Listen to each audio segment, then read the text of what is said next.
Shirley here with Sirius Talis Moon, and this is a moon hour actually on a Saturn morning, Saturday morning, and the moon is, an Aritic degree ascendant, 29 degrees Cancer, and the moon is 19 degrees Leo, um, separating from a square to Black Moon Lilith in Scorpio, Mars in the third house, still 22ing.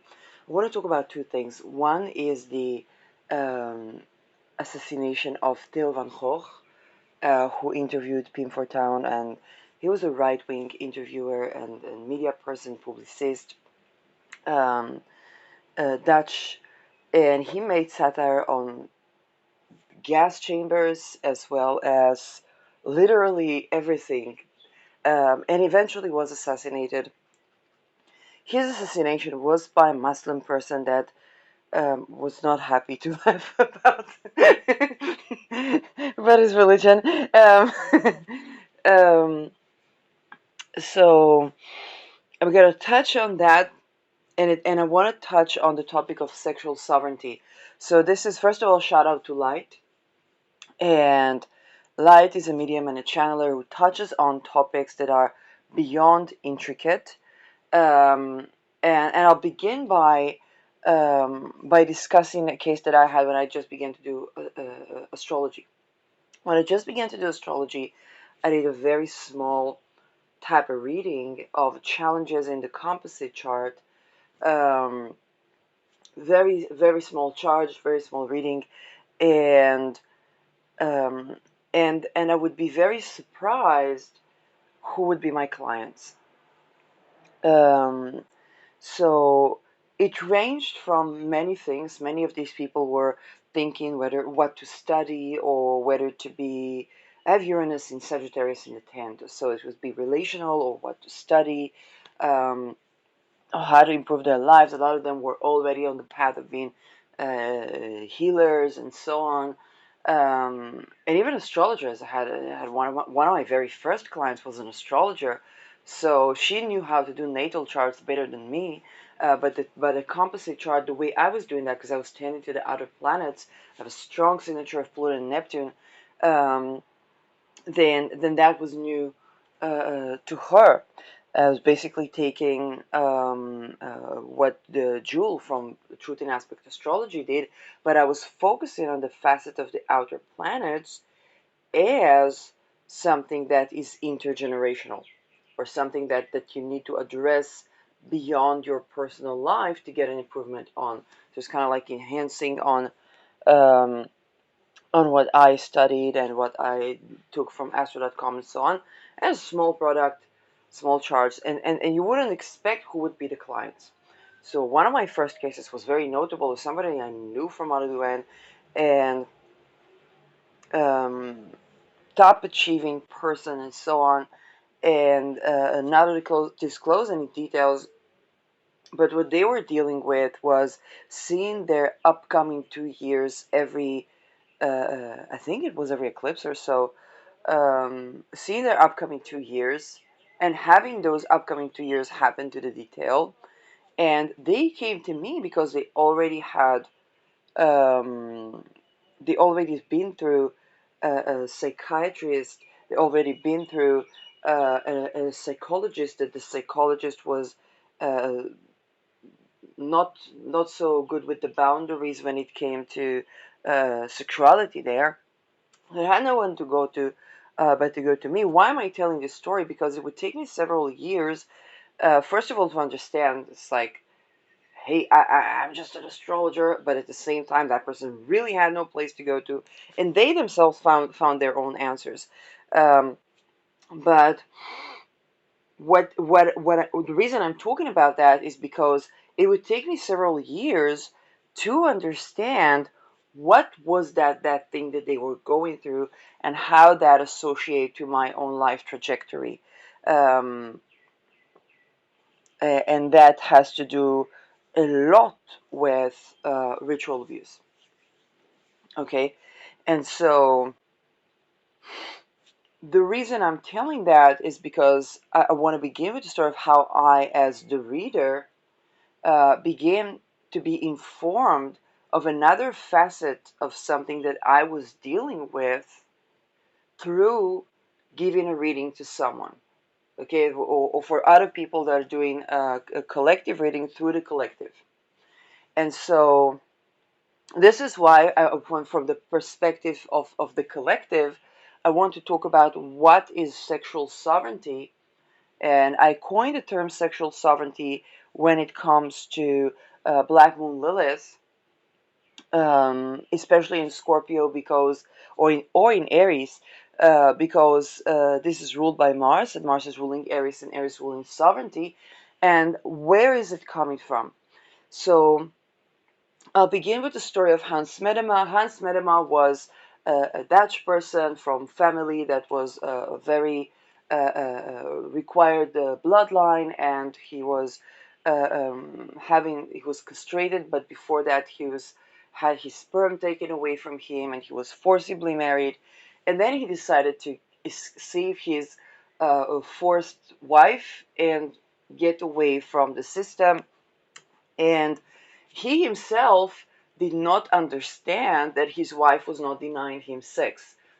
So he called his wife a whore, which is basically a part of the programming, okay, of the ritual abuse. Um, and it was basically targeted individual, took his wife away as well. He did not understand why she couldn't sleep with him, although he himself describes the reason. And the reason is that they were, through unfortunately rape and torture at a very young age, were creating sex espionages, okay, and through that, the women and the men as well, were able to have sex by by rape, and they were programming them to enjoy the rape. Okay, um, kind of like the old Stalin saying, "Hey, if you're raped, at least enjoy that." And it's incredibly triggering, but it's also the truth. And so when it comes to recovery from such timelines and such trajectories, both the perpetrators and the victims usually were not exposed to having sex. And why do I say that? Another testimony was Elijah, and she was a Soviet spy. She thought that she was going, her father was thinking that he's sending his daughter off to a Royal Military Academy, and there she was raped until she made one of the commanders fall in love with her, and that was her initiation into being a sex espionage.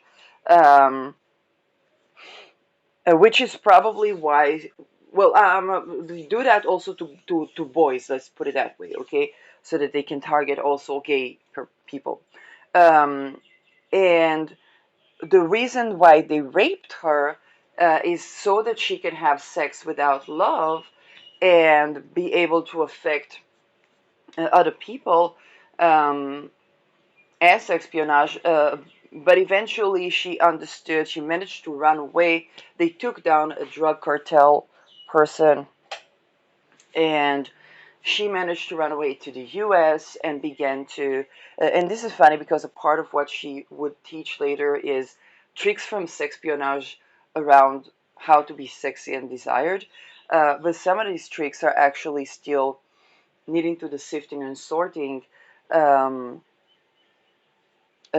so and her position was to learn how to be embodied so that the sex would be with willing consent, because she was used to having sex with no love.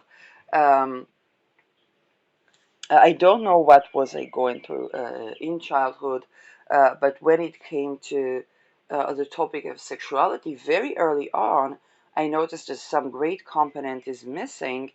And I knew that my rationality, I have ninth house Scorpio, so sex is not a taboo when you have a Scorpio placement of the cognitive, okay, ones, and then the worldview one. So sexual well-being is something that they care deeply about, both about reducing shame. I actually edited my mother's book, and I was the person that encouraged them when they began to write erotic scenes, and somebody who's a part of any book, it's not erotic literature per se, I would be the person editing that. So, so sexual shame was just not a part of my lexicon as a very young child, and yet I noticed that something is actually missing. Um, because in my mind, it's like, hey, sex is such a sacred, beautiful thing, and why do people make of it such a terrible thing? And when it comes to mind control, like that's very obvious. So, sexual sovereignty on a scorpionic level is to identify what is sexuality, what is the I am, and what is mind control. What is one of these, and the residues of the aftermath, if I take it to Hans Medema's wife, okay, the residues of the aftermath is the people never really had sex. It is not just the victims. It's upper echelons, it's people. One of the things that I even received was that I was somebody's greatest sex, and I was like, and it was astral, okay, so we weren't even actually having physical sex. I was like, what is going on here? Um, and the what is going on here was that from a very young age, I tended to that sense of embodiment and and the natural inner work that a lot of people do was very natural to me because I was more aware. Okay, everybody has their own value to bring to the table. That was mine. Um, so I knew very much in certain awareness. If somebody would give me relational teaching, if something was missing, then I would be like, hey, what about the sex? And what I call sex and what they call sex is completely different because both the perpetrators and the victims would be programmed to have a mind control enabling type of sexual activity. And even when they would do the inner shadow work, um, that would be more around, hey, not to be ashamed of my pleasure, which is actually very important to recovery. But for most of these people, that pleasure was what we call misplaced arousal, which is a part of a trauma bond. So it's both not to be ashamed of sexuality and be aware that that is not sex, okay?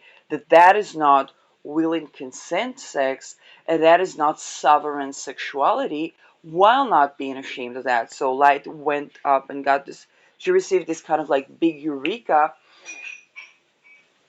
and I kind of think that a lot of people that are just getting connected with their own I am, um, can be very triggered by that, and there were a lot of people triggered by the concept of sexual sovereignty because you would have people at the upper echelons that with all the depth work around what they did with their sexual self, um, they was the most they would get to is, hey, not to be ashamed that they came from a fantasy that is unusual or that is frightening or that they didn't quite have themselves within the fantasy. And that's definitely a phase, okay? It's definitely a phase. It's definitely one of the phases that I was going even to sit with, where people have violent fantasies, to sit with the violent fantasies, to do with the self pleasure, but also to bring in the heart and also to bring in the non sexual self when it comes to hug or simply what people call vanilla, okay, practicing one's vanilla. Um, and I had clients that literally began to practice their own vanilla, not because there is shame in kinky sex, but because self love is something that's necessary to sovereignty, and people have their own trajectory with that. But is actually something that is important um, in order to gain that access to choice. Okay, that's not to say that kinky sex is bad. It's not to say, that kinky sex is shameful. Absolutely not. Um, but it is to say that to be able to receive love in the form of tenderness is actually hormonally important. Um, and again, I'm on that journey as much as many other people.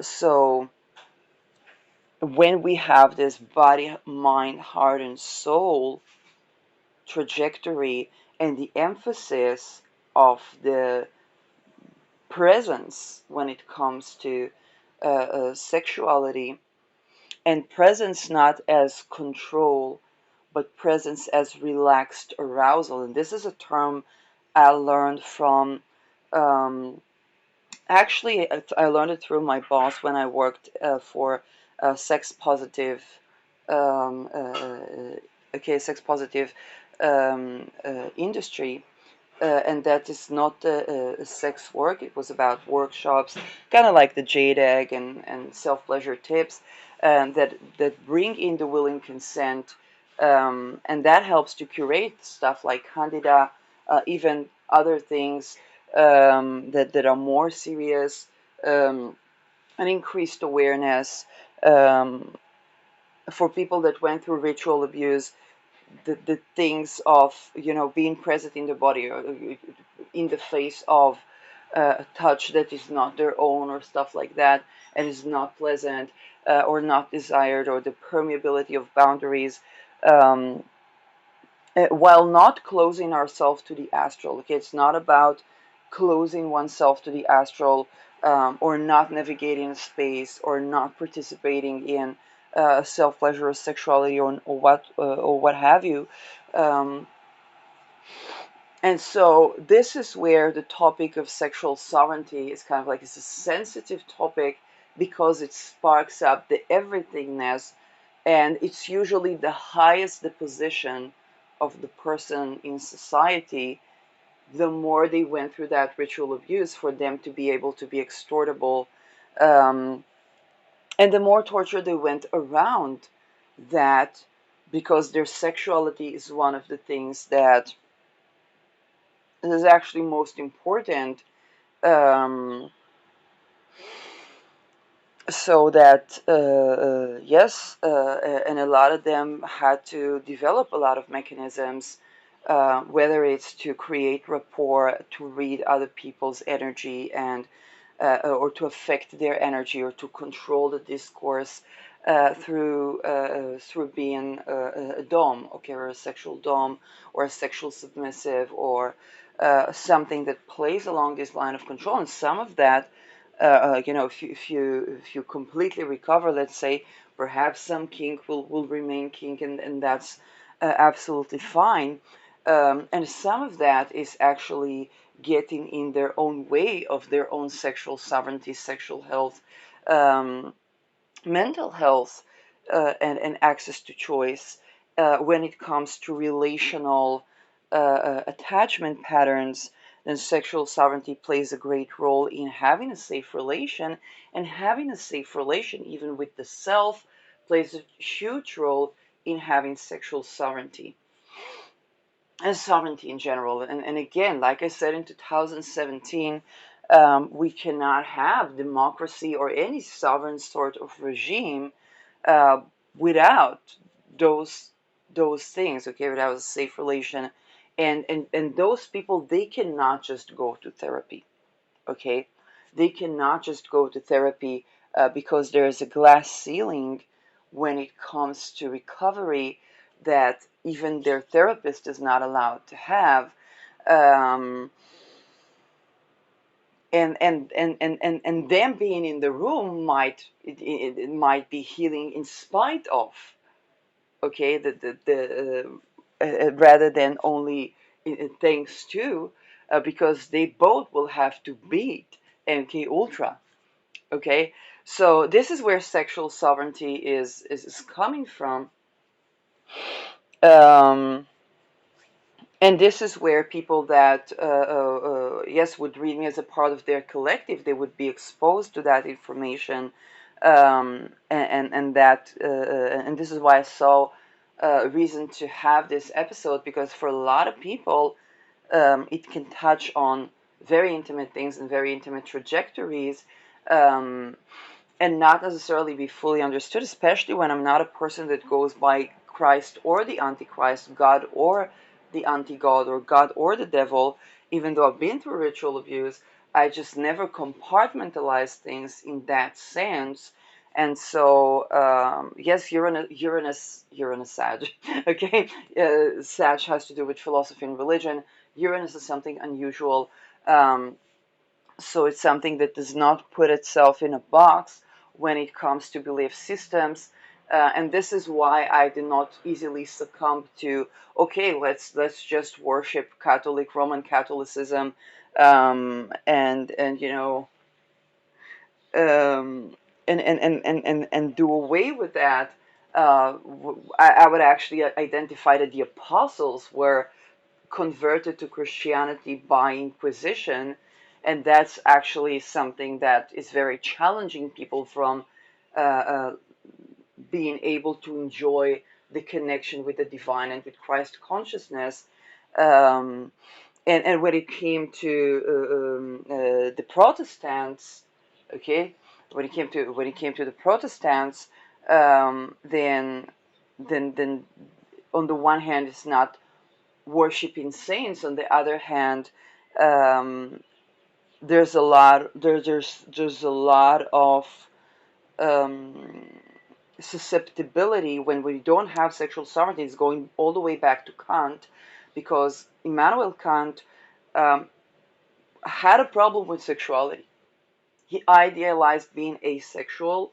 Again, it was from a desire to have sovereignty, and there was not the discourse that I am having around sexual sovereignty and around the ritual abuse that took place in church. It was I think I don't remember if he was Protestant or Catholic. I think it was Protestant priest. Okay, so it was a priest class, and when we don't have that sexual sovereignty component, um, and then we can deem sex as bad or shameful, and then the liberation from that is through those practices which are absolutely rapey, and yet there are also the practices that are because this ritual abuse affected the consciousness, and so the way or the path of people when it comes to self pleasure or when it comes to kink is by having a combination of replaying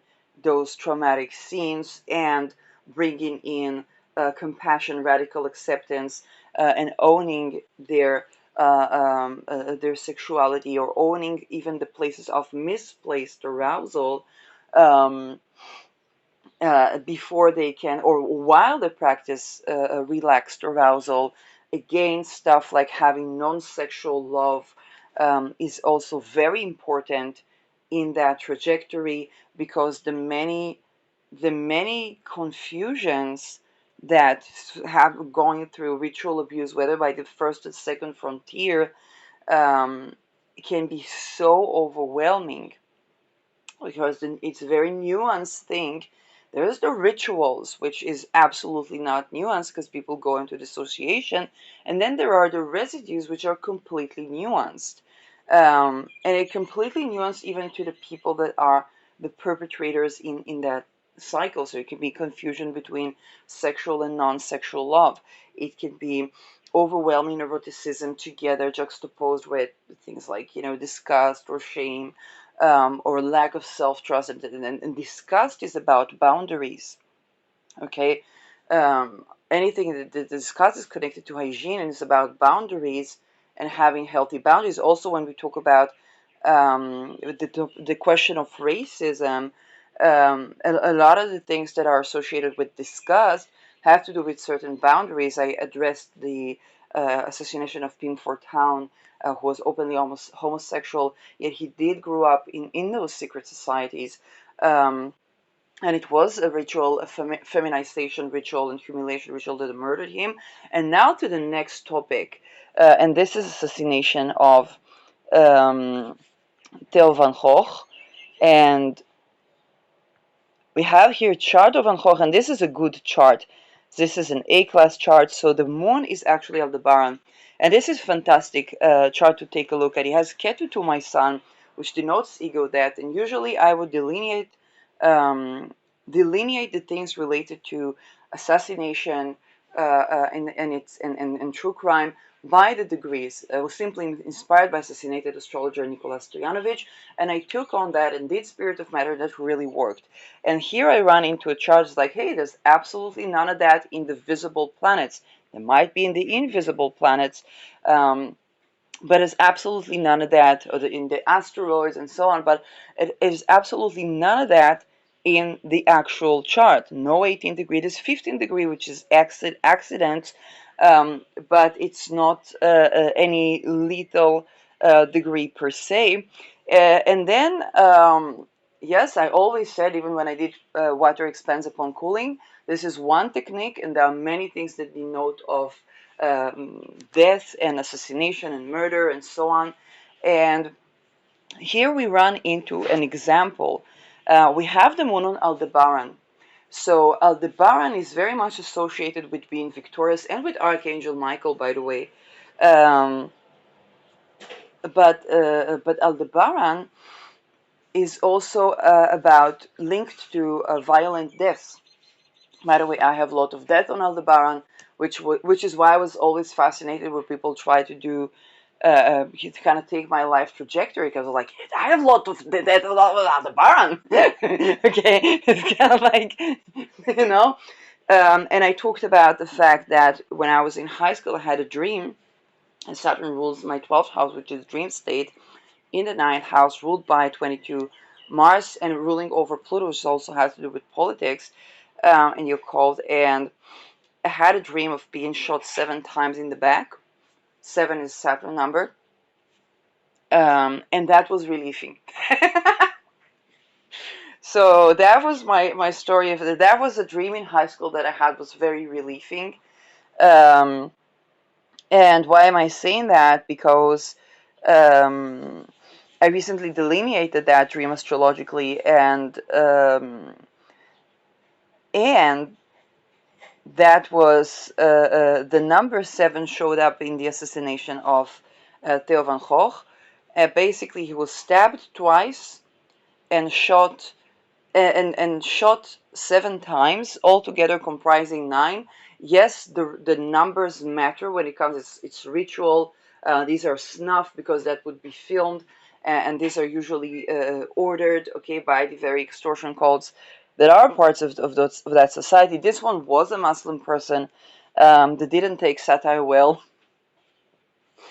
and so, and mind you, that Theo van Gogh was laughing at death and concentration camps as much as he was laughing at really anything. He was laughing at all of the religions. Um, and he was, yes, he was, I think he was fine for being anti Semitic as well. Um, so that was just a person that had his own way of expressing himself. Um, so kind of whether you like them or not. So the number 9 is actually associated with the moon, which leads me to look for the moon as a part of that ritual. And I'm like, lo and behold, that moon is on Aldebaran. So I don't know if the moon for Pimford Town was on Aldebaran or not, but definitely with this better rate, with this A rate, it's not AA, but it's definitely A, and I have reason to think that that moon is Aldebaran, which can give a violent death. Now, take a look at the details. Moon is ruled by Mercury. Mercury um, rules something small and detail-oriented. It also rules numbers. Mercury in Gemini rules something that is of 2. Mercury adjoining Mars is given Pfizer, okay? is basically Mars rules knives, okay? And the Mercury rules the being good with the skill of the hands, but also being having good literary skills. So this person was a satire person. He had sharp words and sharp humor. Okay, and Sun that's ruling over this conjunction in 0 degrees Leo, so very performative, a leader when it came to satire, and that was also the reason for the brutal deaths. um, and Mars usually denote of the number 5, but Mars would rule both knife and the gun. And actually, Mercury is also ruling over, other than this tremendous Leo stellium, which is also ruling over Pluto, Venus, Uranus. Okay, Uranus. So Uranus would give us the satire, the rebellion, but also the radical religion of the shooter, or the radical occult of the shooter. It's like, it's not really religion. But it's true. And Jupiter 27 degrees is Al-Qaid. Al-Qaid is both associated with protection in travel, but also destroying cities, and the number 7 as well. Um, Ruling over Jupiter, Jupiter also rules religion. So that would be religious satire. But in that sense, that Jupiter is ruling over Saturn. So the 7 can come from Al-Qaid, it can come from Saturn. I think it comes from both, because when we talk about religion, this is actually contributing to me because I have it in the 9th house, so that would also be for religious reasons that I would be, let's say, assassinated in that dream, or not in the dream. Okay, it's like, hey, if I delineated my death by assassination, or being shot 7 times for some religious reasons, then okay, then you could say that I did that and take my teachings. By the way, Nicola Stoyanovich, there was a question of how he predicted his death. He had 18 degrees. I don't remember what planet he had on the 18 degrees. That was poisoning, and he was poisoned by supposed COVID, and died from that. Um, and yes, they used that to get rid of a lot of people. He was one of those people, because he was giving us the degree theory, that also delineates the stuff that yeah. So, um, and so that was religious. For people that know me, people that learned about my satire in 2017, they're like, "Did you really?" And I'm like, "Yeah. What can I do? What can I be doing?" So yeah. So that was both the religious satire and the reason for his death. And the Moon Aldebaran is the 9th, which is the composition of the 7th, and the 7. Yes, and yeah, I actually have Rahu 7 degrees Gemini, with a lot of death on Aldebaran, and Mercury in Mars sign. So yes, for him it's indirect because it's the Leo thingy. Um, so that is how we also get to delineate death. And again, I'm sure that if people get into the lots and into this and into that, we'll have a plenty of other significations. Um, but that was something that I wanted to address when it comes to political assassination. This is what can I say?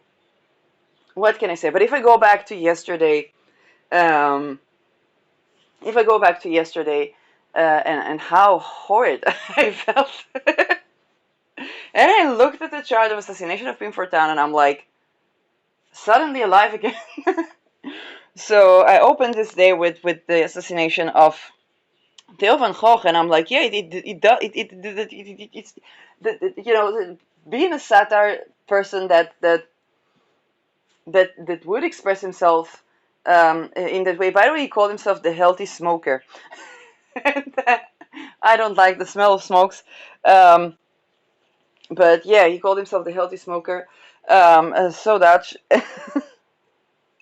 And he would interview people while smoking, and I had to join him as well. Um, so yeah, so that was something that happened there, and again, it points there. It was by Islam. It was a person that at least was maybe they were wearing a mask of being an Islamist. Like you know, it's all these cults. So Muslim Brotherhood of Satan is still Muslim Brotherhood of Satan. Um, it's not like actual Palestinian rights and so on.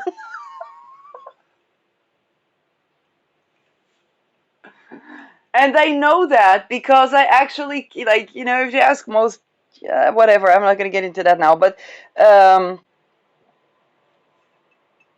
it's like I just did. When you actually turn to peace talks and you actually want to have prospering countries and prospering people and prospering individuals, then everything that's not that falls like a tower of cards, including the quasi representation of something that is not the actual thing in itself, like sovereignty, freedom, and so on and so forth. So this is where, um, yeah. So this is another case that does not work the usual way um, when it comes to assassination. Okay, I'm sure that there are some more asteroids into the mix and stuff like that. But this is how I would delineate that assassination, and we see how the Aldebaran, which is about being victorious, also meant that somebody was murdering him eventually. Um, and again, Saturn in Sag, Saturn retrograde in Sag can give us that. I also have Saturn retrograde in the ninth house, which is also to do with religion and philosophy. And I do a satire about Satanism. Okay, the Divine Comedy about Satanism and the secret cults. I basically did a satire about it. I didn't know that, but I didn't know that that was the cult. But I was like, hey, the training of all our politicians is within academia and the military, and then that's where the dumbfuckery is, and that's that. So, um, so this is where the sexual sovereignty is coming from.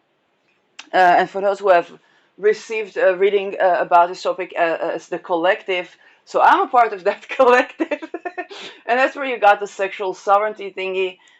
This is the set of things that that connects to, and this is also why I don't just read that as having sexual shame. It's not unrelated to that. But no, ritual abuse and an actual genuine rape is not about having sexual shame. It is about something that's actually not sex, but use of the sexuality in violence to sustain mind control. Um, and that's okay, and that's not and yes, for some people tending to misplaced arousal and not feeling shame about it is a part of the recovery, absolutely. And that's at the same time of practicing that embodiment and both non-sexual love and tenderness and relaxed arousal. Okay, this is so important because this is where we are have presence in our intimacy, and this is also where the things come up when I addressed PTSD, and I'm very honoring of the veterans that acknowledged PTSD.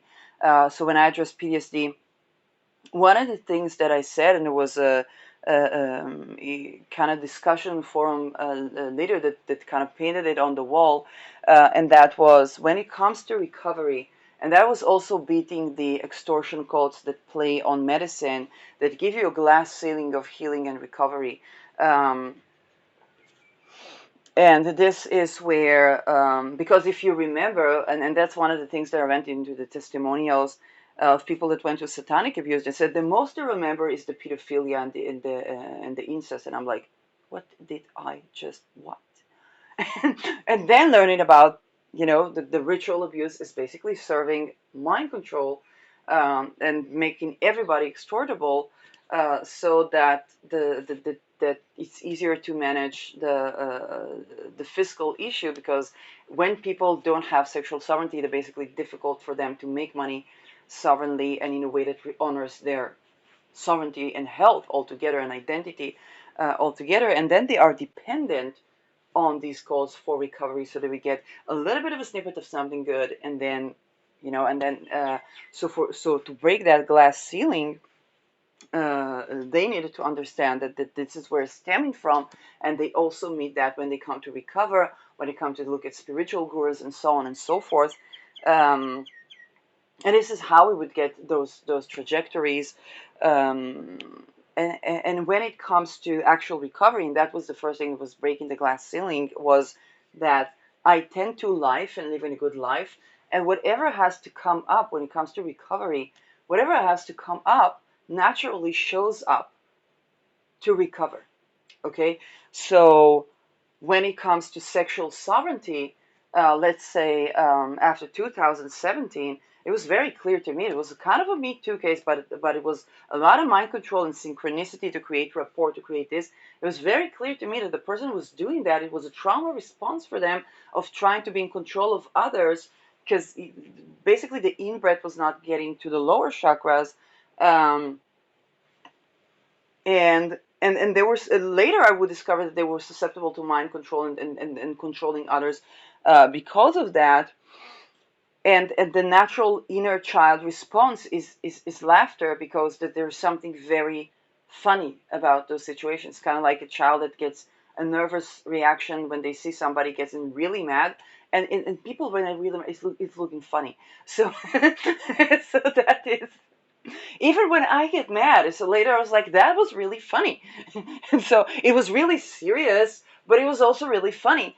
And then I began to build up on my own uh, uh, um, well-being around that. And then things began to pop their head more and more. Even when in 2019, I was running for my life from some, basically what the person I went to the therapy was MK Ultra. So, and yeah, and that threatened my life in very extreme ways. And there was an attempt to assassinate me, because I also did a research about medicines and philosophy of science and the body mind question, and an essay about ESP with declassified, now there are more declassified CIA documents, um, and how they reach it through trauma, and actually the healthy way is not through trauma. And you can understand that, the medical bill can fund for your assassination, but if God forbid you recover, they will not fund for your well-being, which is how people would get to me as an astrologer, to people like Light for reading, and this is how people can be surprised sometimes that the who is actually arriving, okay, or who is actually watching their videos, because there's simply no other trajectory, okay, and that's the breaking of that glass ceiling, and so a part of the things that when it comes to recovery is to live the best life, and then the things that come up just come up. Just like yesterday, I was thinking about the assassination of Pim Fortuyn for quite a while. It took me quite some time to get to that. Um, and then yesterday I was like watching his interview with Theo van Gogh, and I'm like, oh, of course I need to do that as well. But before I addressed this chart again, I spent the entire day feeling horrible, feeling lonely, feeling something is missing, pondering about all these things, not just sexual sovereignty, but also relational. The event that I had yesterday morning, um, and just feeling, downright ill. And Mars was 22 in on the chart of the Netherlands, on the 22 lot of fortune of the Netherlands, and I was just like resisting the call, and then that was coming up to be looked at. And when the minute I began to look at it, I was just like feeling connection, feeling um, all that was missing when it came to my life of feeling alive. Um, and that was I can't quite explain that.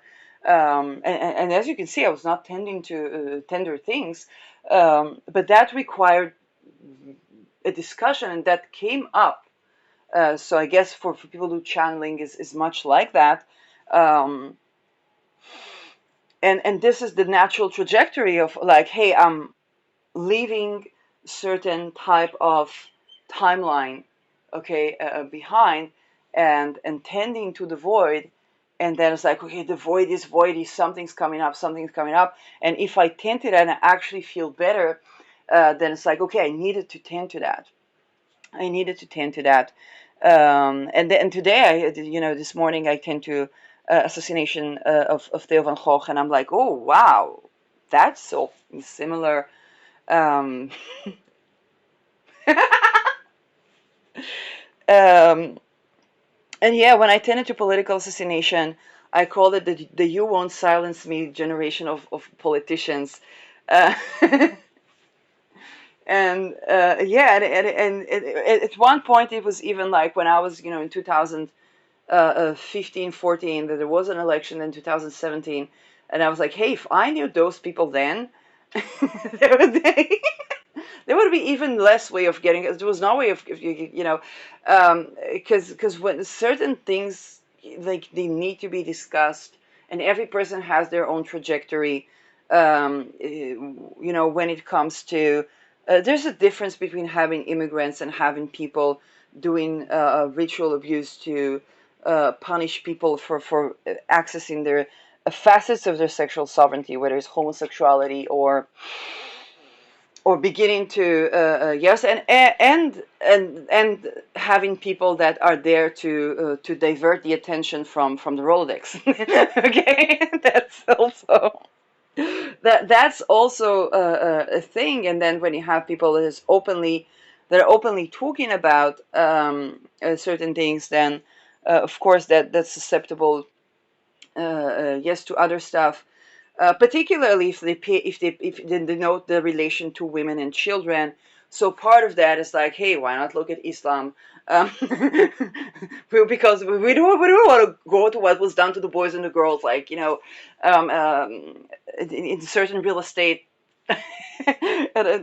Because, but that would already be looking at the trajectory that is beyond challenging because of the topic of sexual sovereignty and because of the lack of self-trust and lack of access to actual sex, that is sex, not rape sex or misplaced arousal sex.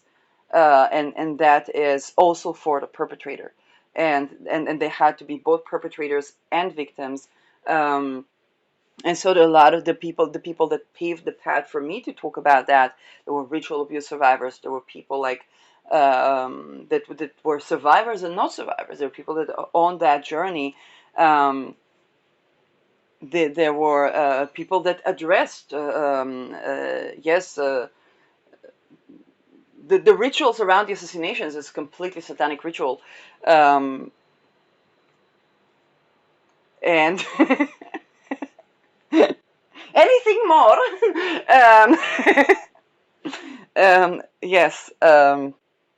I would like to have sushi, sushi, but also, yeah. Why not talk about? I was sushi when there was the NAFO summit, and then I see a Dutch article about the use of sex work. But the point is not sex work. It's like, I'm the last.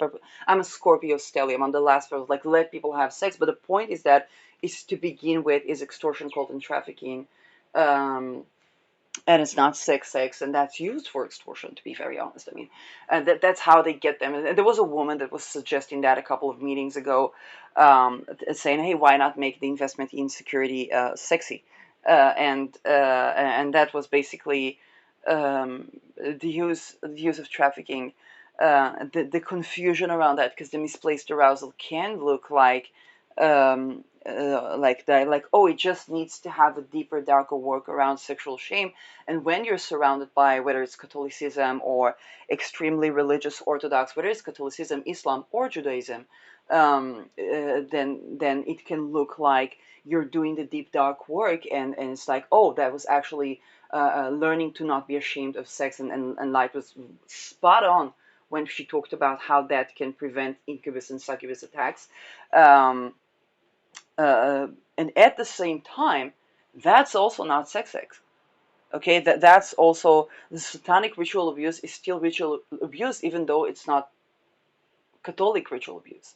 Okay, And it's not me putting Catholicism on the spot. It's like whatever our religion or lack of religion is, it needs to allow for us to be sovereign. And going back to Louise Hay, who's absolutely Christian, okay, she was a priestess, and she said our perception of God needs to be benevolent. There are actually imams, Islamic imams, that talk about, hey, if you believe that Allah is punishing you because of so and so, then you're right. And if you believe that Allah is kind and benevolent, then you are right. And going back to Louise Hay, that had a medical implication.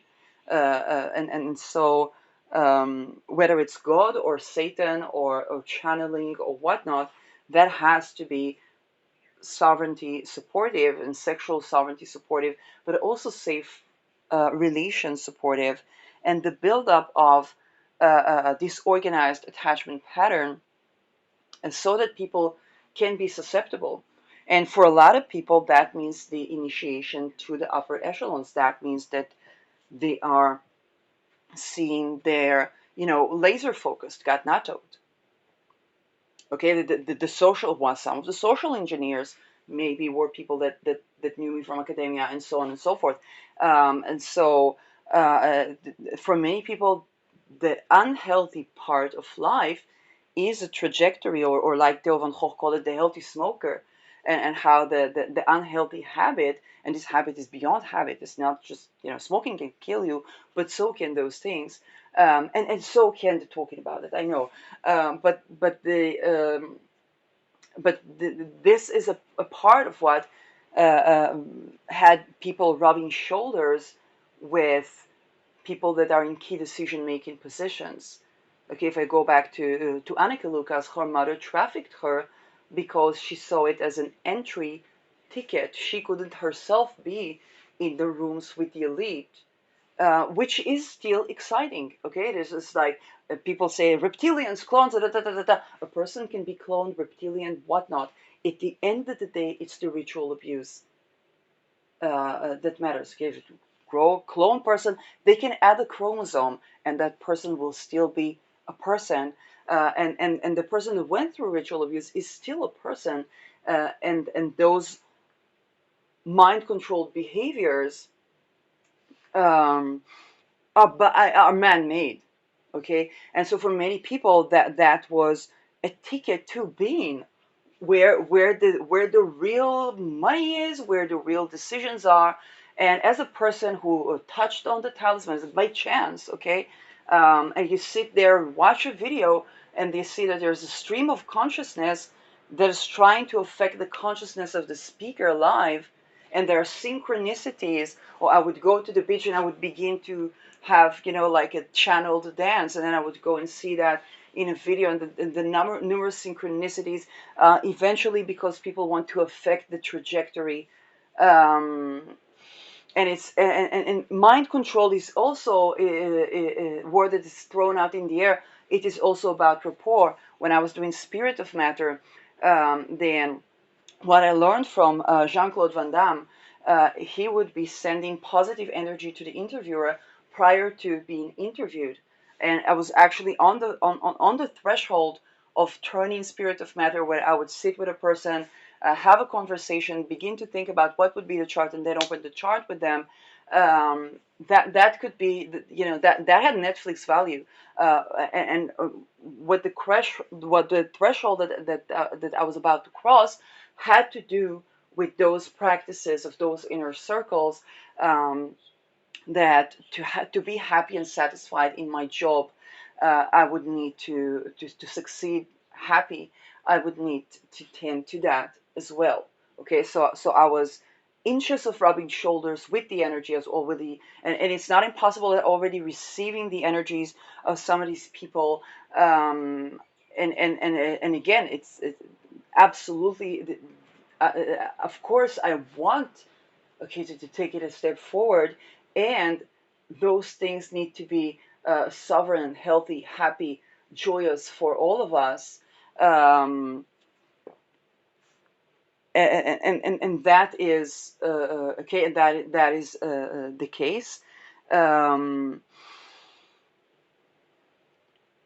So this going back to my own life trajectory and um, putting a lot of the job satisfaction on the line when I tend to do real things, um, and taking it a step forward and being able to take it where I take that because of the many people that took it a step forward in their own trajectory, whether it's people that talk about the fact that gay people that have more of celebrating what is considered feminine go through a lot of what women go through, whether it's satanic ritual abuse survivors that talk about the fact that they had to be perpetrators, and talk about the fact that these and some survivors that saw those big names, okay, also being violated in those rituals, um,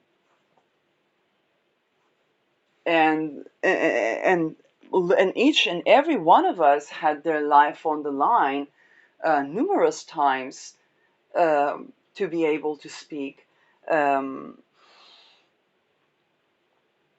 and kind of push the envelope, okay? Because for the people inside these secret societies, it's their neck on the line in a very literal way. Um, and they grew up in those rituals, so it's gonna look like Epstein list. It's gonna look like the Rolodex list. It's gonna look like all those things, not because it has the appearance, but because they grew up in those rituals where that was a part of that beyond horrid reality, with all that that entails, and all the confusion and challenge that that poses, not just on sexual sovereignty and healthy, safe attachment, even for the people that are in relationships. It's not about, oh, that person is dating everybody. No, it's even the relationships themselves, okay, and then how they build, and um, and again, all those things and all those trajectories, that also breeds the things that Light is talking about, whether it's energy siphoning, copycats, duplications, the understanding that d- people don't always understand that they don't have to um, do ritual to be the other person, because that would give them all the diseases as well. Okay, in order to receive from the nervous system and share happy, healthy, thriving nervous system. And the discernment challenge is challenging because when a person take a, let's say, politician, they face both having to transmute sexual energy to have their own, not just sovereignty, but their own energy to create, um, the reality of the rituals that is beyond disturbing, and they are also victims of, even when they are in those positions. That's so important.